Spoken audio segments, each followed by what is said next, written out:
நூற்றுக்கணக்கான வருஷங்களுக்கு முன்னாடி எழுதப்பட்ட சில கவிதை வரிகள் இன்னைக்கு 21ஆம் நூற்றாண்டுல நாம தினமும் பேஸ் பண்ற மன அழுத்தம், பதற்றம், அப்புறம் அடையாள சிக்கல் இதுக்கெல்லாம் ஒரு மிக சரியான உளவியல் தீர்வா இருக்க முடியும்னு சொன்னா உங்களால நம்ப முடிகிறதா? அதுதான் இன்றைய நமது ஆழ்ந்த அலசலின் மையப்புள்ளி. எப்போதுமே விஷயங்களை மேலோட்டமா பார்க்காம அதன் ஆழத்திற்கு சென்று தெரிந்து கொள்ள விரும்பும் உங்களுக்கு இன்றைய அலசல் பல புதிய திறப்புகளை கொடுக்க போகிறது. கண்டிப்பா. ஏன்னா இது வெறும் இலக்கியம் கிடையாது. ஆமா, இன்று நமது அலசலுக்காக நாம கையில் எடுத்திருக்கும் மூலக்குறிப்பு அருட்பெருஞ்சோதி அகவலில் ஒளிர்ந்த ரகசிய தத்துவ படிக்கட்டுகள் 144 முதல் 147 வரையிலான வரிகள். சரி, இதை சற்று விரிவாக அலசுவோம். இந்த வரிகளை நாம வெறும் ஆன்மீக பாடல்களாகவோ இல்ல ஒரு பழைய இலக்கியமாகவோ அப்படியே கடந்து சென்று விட முடியாது. உண்மைதான். மனித மனதோட அடிப்படை பயங்களை எப்படி எதிர்கொள்வது, சமூக கட்டமைப்புகளிலிருந்து எப்படி விடுபடுவது, அப்புறம் நமக்கான சுதந்திரமான பாதையை எப்படி உருவாக்குவது அப்படிங்கிறதுக்கான ஒரு முழுமையான உளவியல் வரைபடமாகவே இந்த வரிகள் இருக்கு. அந்த உளவியல் வரைபடம் அப்படிங்கிற வார்த்தை இங்கு மிக சரியாக பொருந்துகிறது. இப்போ இந்த மூலக்குறிப்பை நாம ஆழமா படிக்கும்போது இதன் அமைப்பிலேயே ஒரு சூக்ஷ்மம் இருப்பதை நீங்கள் கவனிக்கலாம். ஒவ்வொரு வரியோட முடிவிலும் அருட்பெருஞ்சோதி அப்படிங்கிற சொல் ஒரு தாளம் போல திரும்ப திரும்ப வருது. எஞ்சே உலகினில் அருட்பெருஞ்சோதி அந்த மாதிரி.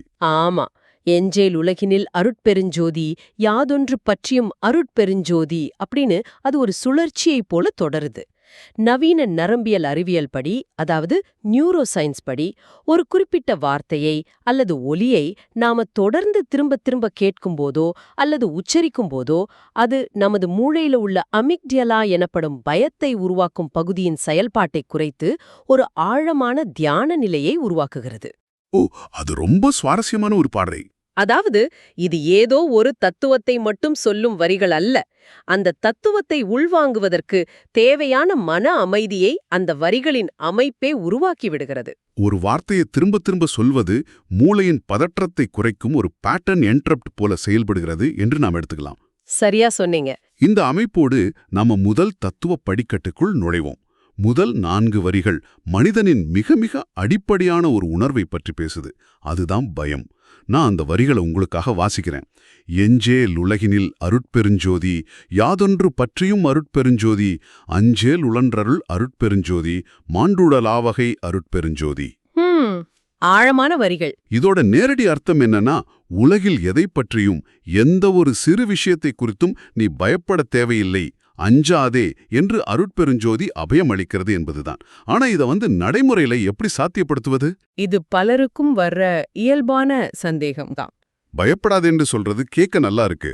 ஆனா மாதக்கடைசியில கட்ட வேண்டிய இஎம்ஐ, திடீரென்று வேலை போய்விடுமோ என்ற பாதுகாப்பின்மை, அப்புறம் குழந்தைகளின் எதிர்காலம் அப்படின்னு சுற்றிலும் நெருக்கடிகள் இருக்கும்போது ஒரு சாதாரண மனிதன் எப்படி எதை பற்றியும் பயப்படாம இருக்க முடியும்? இது சாத்தியம்தானா? நீங்கள் கேட்கும் இந்த கேள்விதான் ஒவ்வொரு மனிதனுக்கும் எழும் முதல் சந்தேகம். இதுல ஆச்சரியமளிக்கும் விஷயம் என்னவென்றால், இந்த வரிகள் அந்த அன்றாட பயங்களுக்கு தான் நேரடி தீர்வை தருது. இப்போ பயம் அப்படிங்கிறது நமது பரிணாம வளர்ச்சியில் நமது உயிரை காத்துக்கொள்ள மூளை உருவாக்கிய ஒரு தற்காப்பு கருவி. ஆதிகாலத்துல தேவைப்பட்டுச்சு. ஆமா, ஆதிகாலத்தில் ஒரு சிங்கம் துரத்தும் போது மனிதனுக்கு பயம் தேவைப்பட்டது. ஆனால் இன்று நமக்கு சிங்கங்கள் இல்லை. அதற்கு பதிலாக மேலதிகாரிகள், சமூக வலைத்தளங்களில் மற்றவர்களின் விமர்சனங்கள், பொருளாதார ஏற்ற இறக்கங்கள் ஆகியவை சிங்கங்களாக மாறிவிட்டன. இங்குதான் இந்த வரிகளிலுள்ள மாண்டுள லாவகை என்ற ஆழமான வார்த்தையை நாம் கவனிக்க வேண்டும். மாண்டுள லாவகை அப்படின்னா? மாண்டுள லாவகை என்றால் திரும்பத் திரும்ப துன்பத்தில் உழன்று ஒவ்வொரு நாளும் செத்து செத்து பிழைக்கும் தவிப்பிலிருந்து நம்மை காப்பது என்று பொருள். அதாவது அந்த பரிணாம பயம் இன்று நம்மை நிம்மதியாக வாழ விடாமல் தினமும் சாகடிக்கிறது. இந்த வரிகள் ஆபத்துகளை புறக்கணிக்கச் சொல்லவில்லை. ஓகே, ஒரு குருட்டு தைரியத்தை சொல்லல. கண்டிப்பா இல்ல. மாறாக நீங்கள் உங்கள் கட்டுப்பாட்டில் இல்லாத விஷயங்களை பற்றி நினைத்து கற்பனையாக உங்கள் மனதிற்குள் உருவாக்கும் அந்த தேவையற்ற மரண பயத்திலிருந்து விடுபட சொல்கிறது. அபயம் என்பது ஏதோ ஒரு மாய சக்தி நம்மை காப்பாற்றும் என்பதல்ல. எது நடந்தாலும் அதை எதிர்கொள்ளும் தெளிவு எனக்குள் இருக்கிறது என்ற உளவியல் ரீதியான பாதுகாப்பை அடைவதுதான். அதாவது நிஜமான ஆபத்திற்கும் நமது கற்பனை உருவாக்கும் பதற்றத்திற்கும் இடையேயான வித்தியாசத்தை புரிந்து கொள்வதுதான் அந்த அபயம்னு சொல்றீங்க. இது ரொம்ப நல்ல புரிந்து கொள்ளக்கூடியதாக இருக்கிறது. கற்பனையான பயங்களை விட்டுவிட்டால் அந்த தெளிவு தானாகவே வந்துவிடும். மிகச்சரி.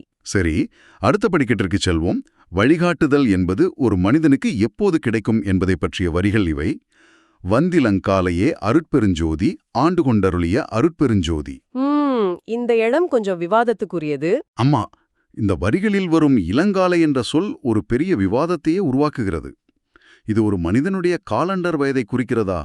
அதாவது வாழ்க்கையின் தொடக்கத்திலேயே இளமை காலத்திலேயே ஒருவனுக்கு ஞானம் அல்லது தெளிவு கிடைத்துவிடும் என்பதா?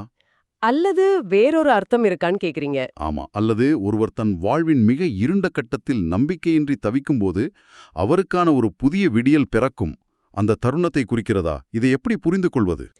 இதை நாம் இன்னும் சற்று விரிந்த கோணத்தில் பார்க்க வேண்டும். இதற்கு விடை நமது மூலக்குறிப்பிலேயே 12வது வரியில் இருக்கிறது.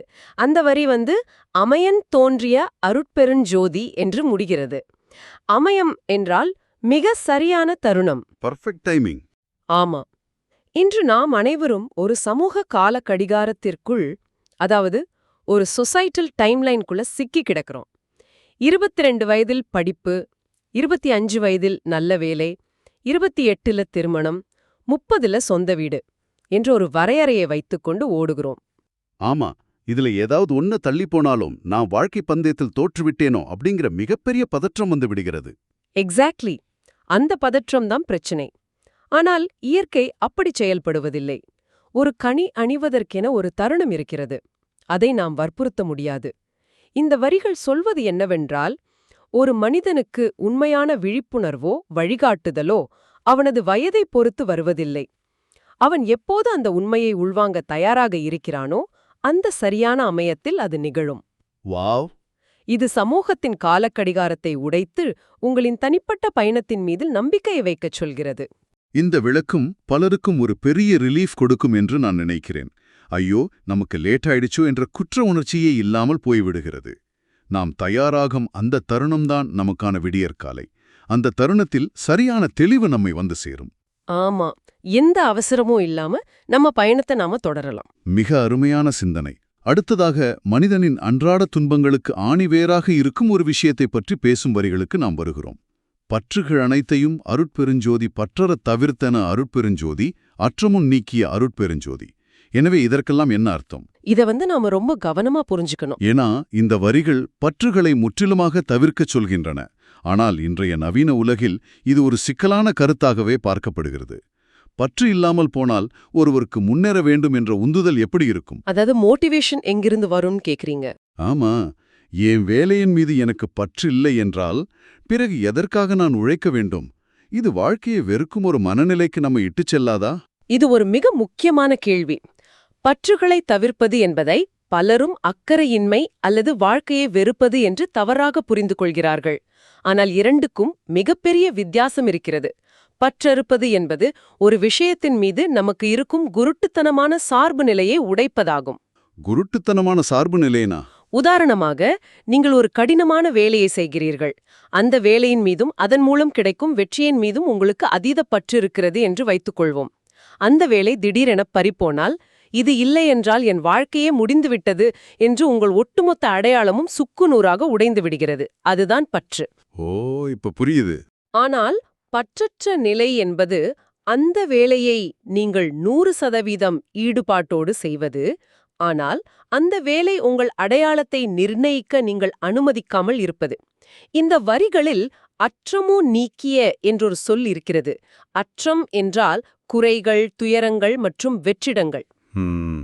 நாம் எதன் மீதெல்லாம் பற்று வைக்கிறோமோ அது நம்மை விட்டு போகும்போது ஒரு பெரிய வெற்றிடம் அல்லது துயரம் உருவாகிறது. பற்றுகளை தவிர்க்கும்போது நீங்கள் பொருட்களை இழப்பதில்லை. மாறாக, எந்த ஒரு பொருளும் பதவியும் அல்லது நபரும் உங்களை ஆள முடியாது என்று சுதந்திரத்தை அடைகிறீர்கள். இதை கேட்கும்போது எனக்கு ஒன்று தோணுது. ஒரு வீடியோ கேம் விளையாடுவது போல இதை நாம் எடுத்துக்கொள்ளலாமா? எப்படி சொல்றீங்க? அந்த கேமை நாம் முழு ஈடுபாட்டோடு ஜெயிக்க வேண்டும் என்ற வெறியோடு தான் விளையாடுகிறோம். ஆனால் அதில் நமது கேரக்டர் இறந்துவிட்டால் நாம் நிஜமாகவே இறந்துவிட்டதாக நினைத்து அழுவதில்லை. அதிலிருந்து எளிதாக வெளியே வந்து விடுகிறோம். அதுபோலதான் வாழ்க்கையிலும் செயல்களை முழுமையாக செய்ய வேண்டும். ஆனால் அதன் முடிவுகளோ அல்லது அது சார்ந்த பொருட்களோ நம்மை கட்டிப்போட விடக்கூடாது. அப்படிதானே? மிகச்சரியான உதாரணம். அந்த விளையாட்டில் ஈடுபாடு இருக்கிறது, ஆனால் அதன் மீது நம்மை அழித்துக் கொள்ளும் அளவிற்கான பற்று இல்லை. அதே மனநிலையை தான் இந்த தத்துவமும் முன்வைக்கிறது. நீங்கள் இந்த உலகத்தை பயன்படுத்துங்கள், உறவுகளை நேசியுங்கள், வெற்றியை கொண்டாடுங்கள். ஆனா அதுல மூழ்கிடக்கூடாது. ஆமா, அவை உங்கள் மனதை ஆக்கிரமித்து உங்களை அடிமையாக்க அனுமதிக்காதீர்கள். பற்றுகளை வெட்டும்போது நாம் இழப்பது நம்மை சுற்றியுள்ள பொருட்களை அல்ல, அந்த பொருட்கள் நம்மை மீது வைத்திருக்கும் பிடியைத்தான் இழக்கிறோம். அதுவே உண்மையான சுதந்திரம். ரொம்ப பவர்ஃபுல்லான லைன்ஸ் இது. இங்குதான் விஷயம் மிகவும் சுவாரஸ்யமாக மாறுகிறது. இந்த வரிகளை வாசிக்கும் போதே இதன் வீரியம் நமக்கு புரிகிறது. மனிதனால் உருவாக்கப்பட்ட சமயம், அதாவது மதம், குலம் போன்ற பாகுபாடுகளை பல நூற்றாண்டுகளுக்கு முன்பே இந்த வரிகள் மிக ஆணித்தரமாக நிராகரிக்கின்றன. எந்த சமரசமும் இல்லாம பதிவு செஞ்சிருக்காங்க. ஆனா இதுல உள்ள சிக்கல் என்னவென்றால், மனிதர்கள் எப்போதுமே தங்களை ஏதோ ஒரு குழுவோடு அடையாளப்படுத்திக் கொள்ளவே விரும்புகிறார்கள். அது மதம், சாதி, தேசியம் அல்லது இன்றுள்ள அரசியல் சித்தாந்தங்களாக கூட இருக்கலாம். அப்படிப்பட்ட நிலையில் இந்த வரிகள் சொல்லும் சார்பெல்லாம் விடுத்த, அதாவது அனைத்துச் சார்புகளையும் விட்டுவிடுவது என்ற நிலை ஏன் அவ்வளவு முக்கியமானது? இந்த அடையாளங்கள் இல்லை என்றால் ஒரு மனிதனுக்கு என்ன பிரச்சனை வந்துவிடப் போகிறது? இது ஒரு முக்கியமான கேள்வியை எழுப்புகிறது. நாம் கொஞ்சம் ஆழமாக சிந்தித்து பார்த்தால், இந்த சமூக அடையாளங்கள் அல்லது லேபிள்கள் நாம் யார் என்பதை வரையறுப்பதை விட மற்றவர்கள் யார் என்பதை தீர்மானிக்கவே அதிகம் பயன்படுகிறது. கரெக்ட். நாம மத்தவங்களை ஜட்ஜ் பண்ண தான் அதை யூஸ் பண்றோம். ஆமா, நீங்கள் கவனித்திருப்பீர்கள், நாம் ஒரு புதிய நபரை சந்திக்கும்போது அவர்களின் பெயர், அவர்கள் பேசும் விதம், அவர்களின் ஊர் ஆகியவற்றை வைத்து உடனடியாக அவர்களை மூளைக்குள் ஒரு குறிப்பிட்ட பாக்ஸுக்குள் அடைத்து விடுகிறோம். ஓ, இவர் இந்த சமூகத்தைச் சேர்ந்தவர், இவர் இந்த மதத்தைச் சேர்ந்தவர், அப்படியென்றால் இவருடைய குணாதிசயங்கள் இப்படித்தான் இருக்கும் என்று நாமே ஒரு முன்முடிவுக்கு வந்து விடுகிறோம். ஒரு ப்ரீஜட்ஜ்மெண்ட் வந்துருது. உண்மைதான். இந்த மூலக்குறிப்பு எந்த ஒரு குறிப்பிட்ட சித்தாந்தத்தையும் ஆதரிக்கவோ எதிர்க்கவோ இல்லை. மாறாக இது ஒரு நடுநிலையான உலகளாவிய உண்மையை முன்வைக்கிறது. நீங்கள் உலகத்தை ஏதோ ஒரு மதம் அல்லது குலம் என்ற சிறிய துவாரத்தின் வழியாக பார்க்கும்போது உங்களால் முழுமையான உண்மையை அந்த பேரொளியை தரிசிக்க முடியாது. அதாவது ஒரு ஃபில்டர் போட்டு பார்க்குற மாதிரி. அதேதான். சமயம், குலமுதல் சார்பெல்லாம் விடுத்த என்றால் எந்த ஒரு சமூக கட்டமைப்பின் கண்ணாடியையும் அணியாமல் ஒரு சக மனிதனை வெறும் மனிதனாக மட்டும் பார்க்கும் அந்த பரந்த மனநிலையை அறைவது. எந்த சார்பும் இல்லாத ஒரு திறந்த மனதிற்கு மட்டுமே எல்லையற்ற அருட்பெருஞ்சோதியை காணும் தகுதி இருக்கிறது என்பதை இந்த வரிகள் ஆழமாக பதிவு செய்கின்றன. இது உண்மையில் ஒரு பெரும் சவால். நாம் பிறந்தது முதலே இந்த சமூக அடையாளங்களோடு தான் வளர்க்கப்படுகிறோம். அதை ஒரே அடியாக கழற்றி எறிவது என்பது எளிதான காரியமல்ல. அது ஒரு தொடர்ச்சியான பயிற்சி. ஆமா, ஆனால் நீங்கள் சொன்னது போல அந்த லேபிள்களை கழற்றி வைத்துவிட்டு ஒரு மனிதனை பார்க்கும்போது அங்கு எந்த பாரபட்சமும் இருக்காது, முன்தீர்மானங்கள் இருக்காது. ஒரு முழுமையான தூய்மையான மனித தொடர்பை அங்கே உருவாக்க முடியும். அந்த தலைகளை அறுத்தெறிந்த சுதந்திர மனிதனுக்கான வழியைத்தான் இந்த வரிகள் காட்டுகின்றன. மிகச்சரியா தொகுத்து சொல்லிட்டீங்க. நாம இந்த ஆழ்ந்த அலசலின் இறுதிப் பகுதிக்கு வந்துவிட்டோம். இன்று நாம் அலசிய இந்த 144 முதல் 147 வரையிலான இரகசிய தத்துவ படிக்கட்டுகள் வெறும் பழங்கால வரிகள் அல்ல. அவை இன்றைய சிக்கலான வாழ்க்கைக்கு தேவையான தெளிவான பதில்களை தந்துள்ளன.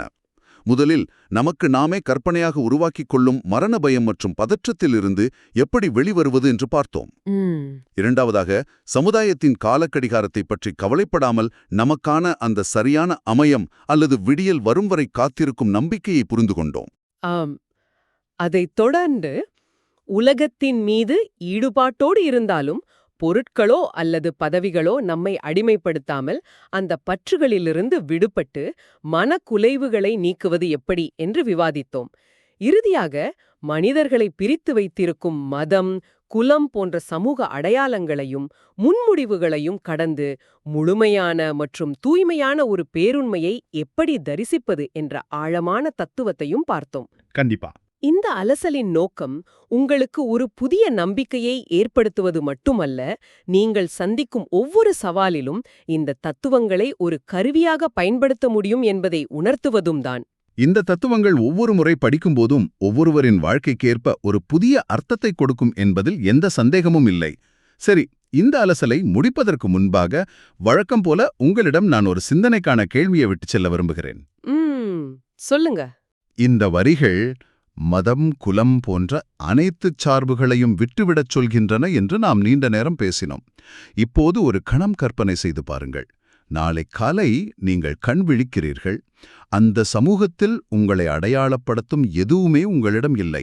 உங்களின் பெயர், உங்களுக்கு பின்னால் இருக்கும் பட்டங்கள், சமூகம் உங்களுக்கு அளித்திருக்கும் சாதி, மதம் போன்ற அடையாளங்கள், உங்கள் தொழில் சார்ந்து நீங்கள் கட்டமைத்திருக்கும் பிம்பங்கள், உங்களின் வங்கிக் கணக்கு என அனைத்தையும் யாரோ முற்றிலுமாக அழித்து விட்டார்கள். ஒரு கம்ப்ளீட் ரீசெட் மாதிரி. ஆமா, இப்போது எந்த சார்பும் இல்லாமல், எந்த லேபிளும் இல்லாமல் நீங்கள் அப்படியே நிற்கிறீர்கள். அந்த புள்ளியில் எஞ்சி இருக்கும் அந்த தூய்மையான நீங்கள் யார்? அந்த புதிய அடையாளங்களற்ற நிலையில் எந்த முன்தீர்மானமும் இல்லாமல் நீங்கள் பார்க்கும் இந்த உலகம் எப்படிப்பட்டதாக இருக்கும்? அந்த முழுமையான சுதந்திரம் உங்களுக்கு பயத்தை தருமா அல்லது உண்மையான விடுதலையை தருமா? இந்த ஆழமான கேள்வியை உங்களுடைய ஆழ்ந்த சிந்தனைக்கு விட்டுவிட்டு இந்த சுவாரஸ்யமான தத்துவ பயணத்திலிருந்து நாங்களும் விடைபெறுகிறோம். உங்களை தேடுங்கள். அடுத்த அலசலில் சந்திப்போம்.